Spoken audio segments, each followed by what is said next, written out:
Hello, hello, j'espère que vous allez bien. Dites-moi si vous passez en replay, quelle heure il est et quel jour on est. Moi, au moment où je commence ce live, le 78e live sur 365, nous sommes le lundi 26 septembre. Il est exactement... Quelle heure il est 22h18. Ah mais je l'ai sur le téléphone. 22h18, voilà. Là, je viens de finir, alors il y a déjà un petit moment, il y a une bonne demi-heure, hein, peut-être même un peu plus. Je viens de finir la deuxième entrevue dans le congrès de l'écologie relationnelle. Donc aujourd'hui, c'était le jour 3. Le jour 3 des entrevues, une entrevue avec Valérie Fernand Ortega et une entrevue avec Caroline von Bibikoff. C'était encore une fois, waouh, magique. Magique avec Valérie puisque le thème c'était connecte-toi. Alors, je vais vous redonner exactement le titre, réenchanter sa vie pour réenchanter le monde. Et avec Caroline, c'était l'écologie amoureuse, une voie d'épanouissement pour le couple.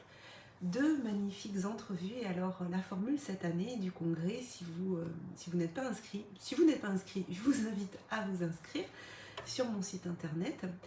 Et si vous connaissez le congrès, eh bien, vous savez que cette année, il y a une nouvelle formule et que les entrevues, donc des entrevues d'environ 45 minutes qui ont été préenregistrées en juin et qui sont diffusées dans les conditions du direct avec l'intervenant et moi-même dans le chat. Et ensuite, on vient à l'écran pour répondre aux questions, en direct. Et ça, c'est vraiment top. Mais le fait que les entrevues aient été préenregistrées et que on soit présente au moment de la diffusion, donc on partage cette diffusion en même temps que les personnes. Donc à chaque fois, là, il y a j'ai noté à peu près, il y a entre 30 et 40 personnes qui sont là en live avec nous, qui regardent l'entrevue en même temps que nous. Donc il y a vraiment cette connexion qui se crée, vraiment en live, alors que quand on vous donne accès à des entrevues préenregistrées, mais vous ne les regardez pas forcément en même temps, donc ça crée pas la même énergie. Mais là, on est donc à la moitié. Alors on n'est pas tout à fait à la moitié du congrès parce que la moitié ça sera demain avec cette journée de pause, cette soirée connexion à 20h. Mais là on est déjà à la moitié des entrevues. On a déjà eu 6, il y en aura à nouveau 6 autres à partir de mercredi, jeudi, vendredi, puis la clôture samedi soir. Et là le fait de regarder à nouveau les entrevues, ça me fait vraiment prendre conscience d'une chose, mais que vraiment ça a été flagrant aujourd'hui, mais je vous en ai déjà parlé hier. Enfin, je vous en ai parlé, mais pas pour les mêmes raisons. Hier, je vous ai parlé de slow connection, de prendre le temps, et que c'est ce qu'on allait vous proposer à la suite du congrès, ce qu'on allait vous proposer pendant ces 9 mois qui vont suivre, 9 mois où on va aller faire escale chez chacun des intervenants pour vivre un atelier transformateur de prise de confiance, de prise de hauteur, de plein de belles choses. Mais là, ce dont j'ai pris vraiment conscience, c'est que cette notion du ralentissement, c'est vraiment le fil rouge dans quasiment toutes les entrevues, en tout cas celles qui viennent d'être diffusées. Et ça, c'est assez impressionnant parce que il y a une thématique qui est les connexions et cette thématique que j'avais soumise cette année aux intervenants, qui était de prendre en compte la dimension collective pour notre développement personnel, qu'il n'y a pas de développement personnel sans développement collectif, qu'on est tous les arbres d'une même forêt, les vagues d'un même océan, et que donc on ne peut pas ne pas prendre en compte l'environnement, les autres. Mais ce que j'avais pas saisi, et je vous dis pourtant je l'avais pas saisi au moment où j'ai tourné les entrevues, parce qu'au moment où je tourne les entrevues, je suis vraiment dans cette intention déjà de connexion avec la personne que j'interviewe, de la mettre en valeur, de mettre en valeur son message, et puis de répondre aussi à cette thématique qui était donc les connexions et ce développement collectif mêlé à notre développement individuel. Mais ce dont j'avais pas pris conscience, et que là je prends conscience en les réécoutant, parce que quand je suis en entrevue, oui, je suis dans le flow aussi de ce qui se passe, mais là c'est génial le fait de réécouter les entrevues, parce que ça me permet une prise de hauteur. Et là, ce qui s'en dégage, en tout cas, je vous dis pour cette première moitié, on verra ce qui s'en dégage de la deuxième moitié, c'est ce ralentissement. De nombreuses personnes, de nombreux intervenants parlent dans leurs conférences, dans leurs entrevues, de ralentir. ralentir pour prendre de la hauteur, pour prendre des décisions, pour sortir de la réaction et être plutôt dans la réponse, pour poser des mots, pour améliorer sa communication. Vraiment, c'était flagrant ce soir. Et je sens vraiment que le monde nous amène à ça. Le monde nous amène à ce ralentissement pour sortir du pilotage automatique. Vraiment. On est en train de changer de paradigme. On est en train de changer de... Comme si, parce que le monde s'accélère et parce que tout s'accélère à l'extérieur de nous, il fallait que nous, on ralentisse pour ne pas se laisser embarquer dans le tambour de la machine à laver. Là, vous savez, quand on est en mode essorage. Et ça, c'est vraiment quelque chose voilà, que je sens et qui est assez perturbant, si je dois dire. Pour moi qui suis une fonceuse, qui aime que les choses aillent vite, que les choses se passent vite, qui suis d'une nature assez impatiente et en même temps qui est capable de poser des choses, des étapes, tout ça. Et voilà, j'ai hâte vraiment de... Alors vous voyez, je dis j'ai hâte, qui est contraire au ralentissement, mine de rien. Mais ouais, j'ai quand même hâte, ça va être drôle, mais ce que je vais dire, enfin ça va être drôle, je me fais rire moi-même. J'ai hâte d'apprendre à ralentir. Mais je vais me laisser le temps. Voilà, je vais me laisser ce temps de comprendre comment fonctionne ce ralentissement et de faire confiance et de me laisser porter par ce besoin de ralentir. Yes. Voilà ce que je voulais vous partager ce soir. Dites-moi, voilà, que ce soit en live ou en replay, dites-moi aussi, vous, comment vous vivez cette période de votre vie. Est-ce que vous sentez que les choses s'accélèrent et qu'en même temps, vous avez besoin de ralentir pour mieux vivre le monde dans lequel on vit?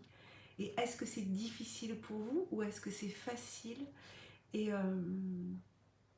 si c'est difficile pour vous, si vous avez besoin un peu d'entendre des choses qui vont vous faire du bien par rapport à ça, si vous sentez que vous avez que tout s'emballe, que tout va trop vite, vraiment, je vous invite à écouter déjà l'entrevue avec Béatrice Gomez, voilà, au congrès de l'écologie relationnelle. Vous vous inscrivez, c'est gratuit. En tout cas, les 9 jours là sont gratuits. L'entrevue de Béatrice, c'est la deuxième qui a été diffusée, mais quand vous êtes inscrit, vous avez accès au programme et vous avez les 6 entrevues qui sont déjà passées et vous avez les replays en accès libre jusqu'au 2 octobre. Vraiment, je vous invite à aller la regarder. Ah, Laetitia, je suis trop contente de te voir là. Enfin, on s'est vu déjà tout à l'heure, mais je suis trop contente de savoir que tu es là. Je suis ok avec toi, je vais devoir ralentir dans ce monde de fou. Ouais, et je crois, tu vois, Laetitia, que... c'est ce que va nous... J'avais pas anticipé ça. J'avais pas anticipé, tu vois, ce deuxième effet qui se coule, ce deuxième bénéfice de ce voyage expérientiel qu'on va vivre là, avec ces 12 escales qui vont suivre le congrès.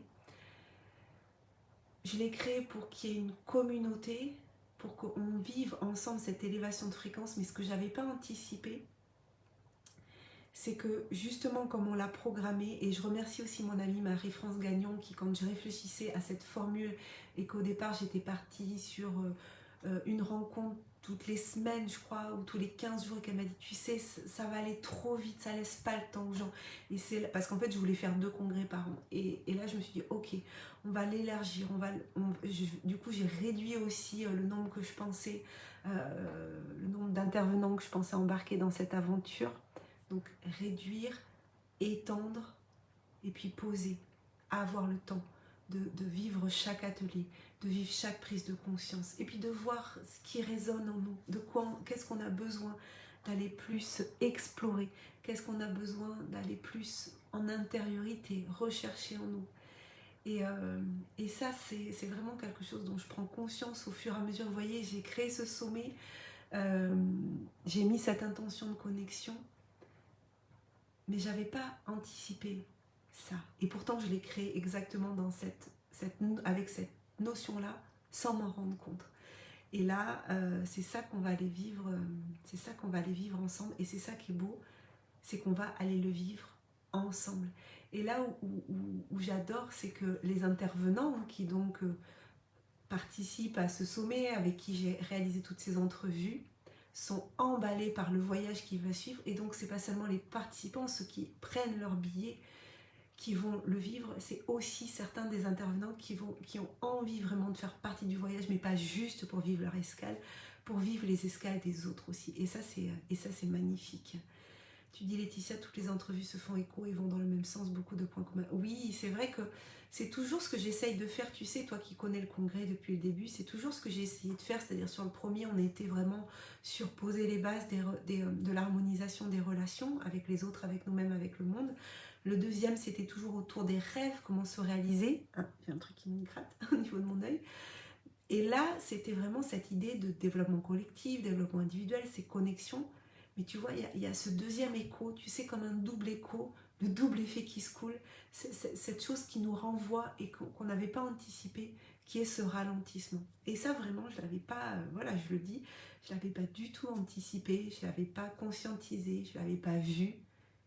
Et waouh, waouh, waouh, waouh, qu'est-ce qu'on va s'élever et qu'est-ce qu'on va apprendre les 9 prochains mois. Et ce qui est magique, c'est qu'on va le faire ensemble. C'est pas chacun dans un programme qui se dit, oh ben voilà, je fais un programme, et puis un autre qui fait... Non, c'est on va vivre un accompagnement avec ces 12 escales, on va le faire ensemble. Et c'est là où va prendre aussi tout son sens sur ce que va nous partager Tony. Tony, c'est mercredi soir. Voilà comment les influences collectives impactent nos habitudes. Et c'est là où on va voir comment justement le collectif et l'environnement nous aident, nous soutiennent dans ce processus de changement et dans ce processus d'évolution. Donc je suis vraiment très heureuse à l'idée d'être votre capitaine de bord pour ce voyage. Et ben, je vous dis à demain. À demain, je ne sais pas si je viendrai faire mon live avant 20h ou après, parce que là, en ce moment, à chaque fois, une fois que j'ai fini des entrevues, je dis « Ah, j'ai pas fait mon live !» Donc voilà, c'est pour ça que je viens tard. Enfin, en même temps, je viens tard. Pendant les vacances, c'était des fois encore plus tard. Mais voilà, je vous donne vraiment rendez-vous demain, 20h, pour la soirée connexion. Ça va être une belle soirée. Et puis vraiment, si vous voulez venir, venez en live, parce qu'il n'y aura pas de replay sur cette soirée. Elle n'aurait pas de sens d'être vécue en replay. Il y a juste ceux qui vont être présents, qui vont partager ce beau moment. Je vous souhaite une très très belle nuit, belle soirée. Prenez soin de vous, que ce soit en live ou en replay. Et je vous dis à demain. Bye bye.